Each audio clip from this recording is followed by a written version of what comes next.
The church doors were wide open, the flowers were perfect, the guests were already crying, and the bride stood frozen at the altar in a dress she had dreamed about since she was a little girl. Then her phone rang. She listened for less than 10 seconds before every bit of color vanished from her face. The groom wasn't coming. He had run away with someone else. Before anyone could decide whether to comfort her or quietly leave, I heard my own voice echo through the silent chapel saying something I never planned to say in my entire life. I'll marry her. Before we begin, if you believe in kindness, forgiveness, and second chances, please like this video, leave a comment, share it with someone you care about, and subscribe for more heartfelt stories. Your support helps us bring more inspiring stories to life. Some moments divide your life into two completely different stories. There is the life before that moment, and everything that comes afterward. Until that afternoon, I believed my life would remain wonderfully ordinary. My name is Nolan Mercer. I was 32 years old, worked as a structural engineer, loved quiet mornings, old bookstores, and helping my older sister whenever she needed someone to babysit her twins. Romance had never really worked out for me. Every relationship ended the same way.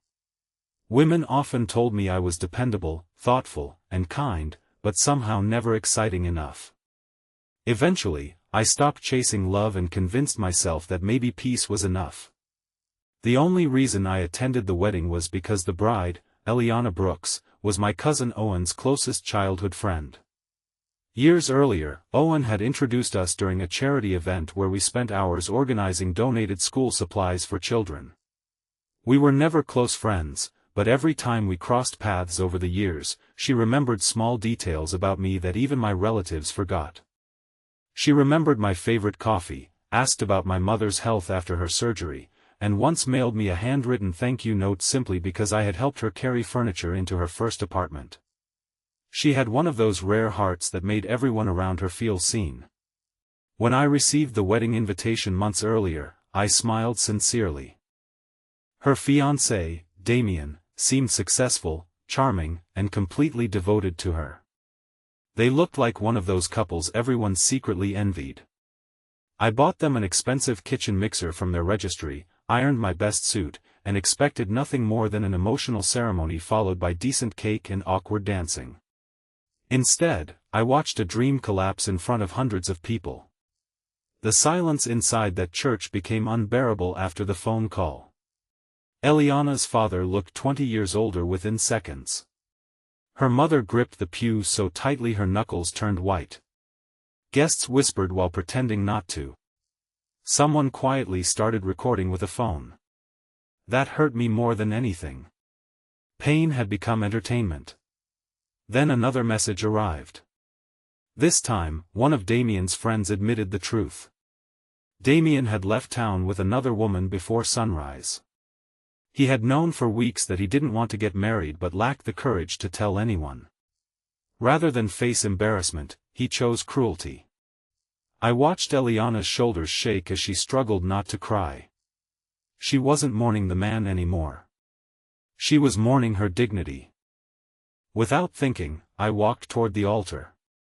Even now, years later, I can't explain why my feet moved before my mind did. People stared as I climbed the steps. I looked at Eliana, whose mascara had begun to streak down her cheeks, and quietly told her she deserved better than becoming the saddest memory everyone carried home. I said I wasn't asking her to make an impossible decision. I simply refused to let today end with everyone remembering the woman who had been abandoned. I wanted them to remember the woman who stood back up. Then, somehow, the words escaped me. I told her that if she wanted, I would marry her. Gasps filled the room. Someone actually dropped a glass near the entrance. Eliana stared at me with complete disbelief. For several endless seconds, nobody moved. She finally asked why I would ever do something so unbelievable. I answered with the only truth I had. Because nobody who spends their life loving others should ever feel unchosen. Tears rolled down her face faster than before. She smiled through them. Not because she wanted a husband. Because someone had reminded her she still had worth.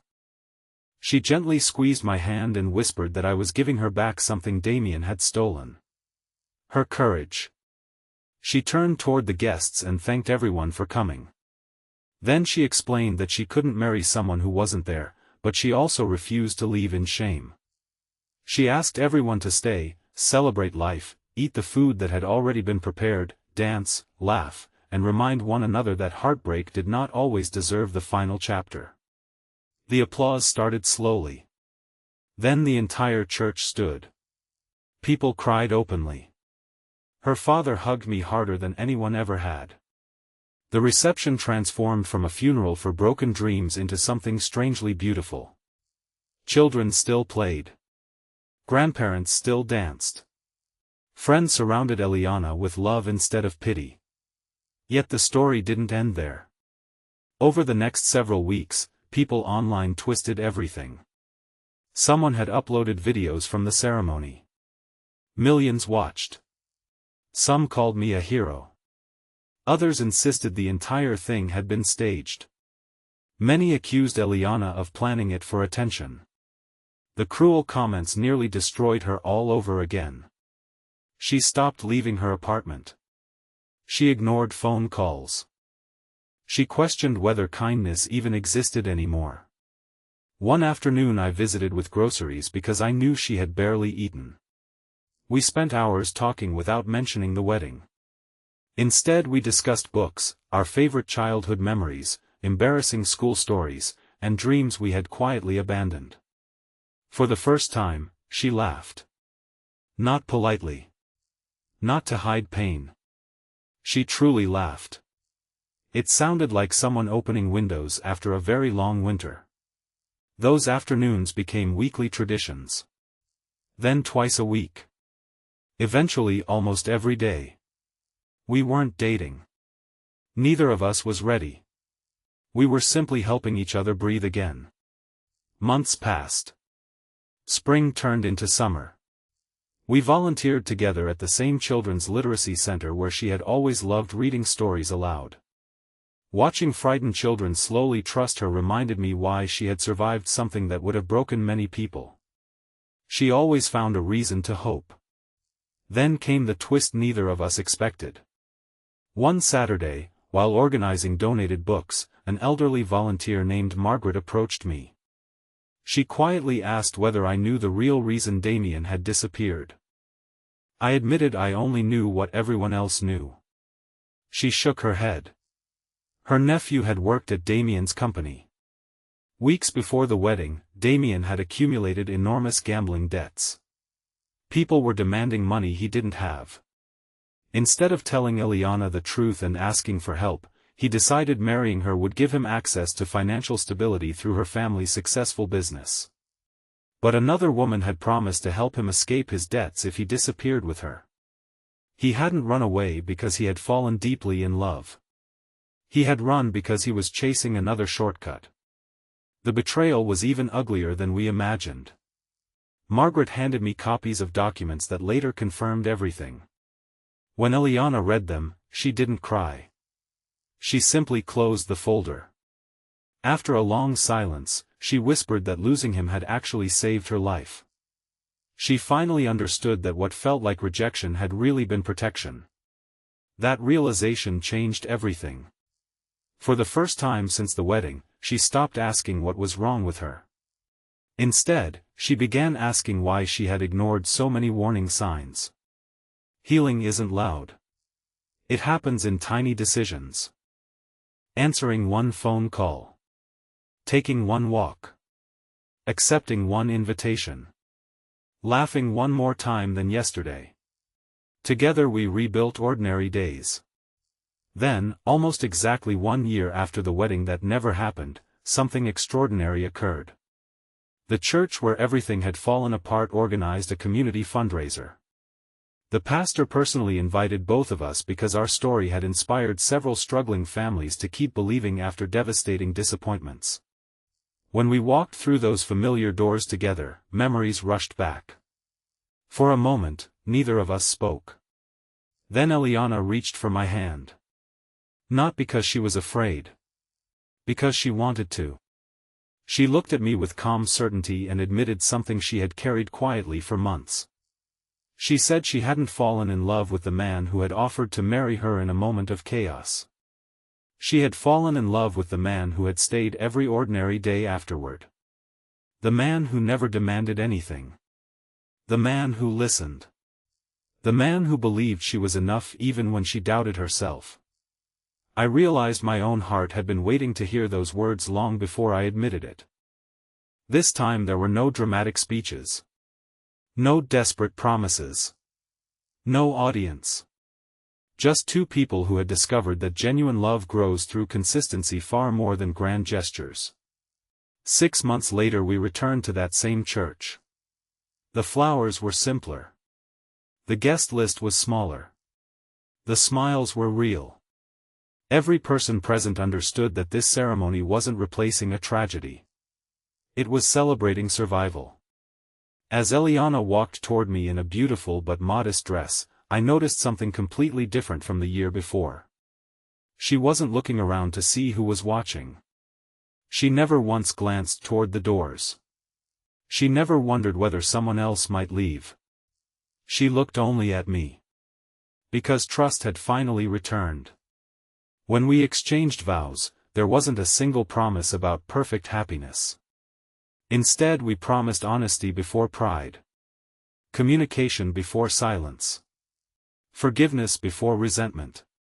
Friendship before romance. Those promises became the strongest foundation either of us had ever known. Years have passed since then. Our home is rarely quiet anymore. Two energetic children race through the hallways almost every afternoon. Their laughter echoes into every corner that heartbreak once occupied. Sometimes they ask how mommy and daddy met. We tell them the truth.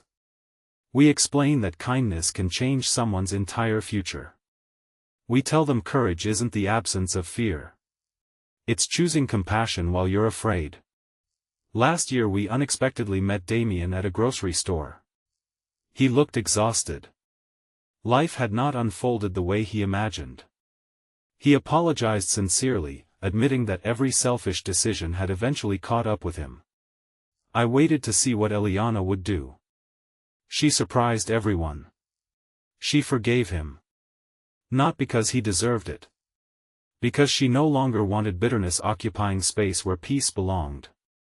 As we walked away, she squeezed my hand exactly as she had years earlier inside that church.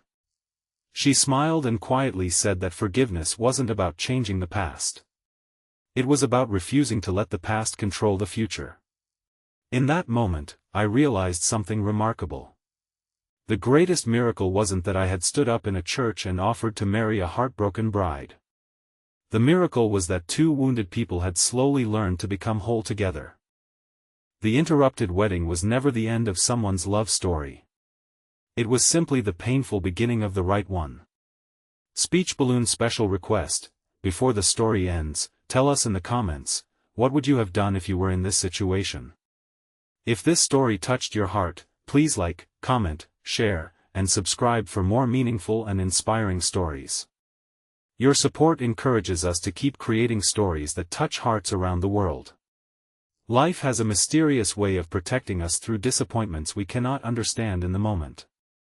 Sometimes the person who walks away makes room for the one who will stay forever. Never measure your worth by someone else's rejection. Real love chooses you not once, but every single day through kindness, loyalty, forgiveness, and hope.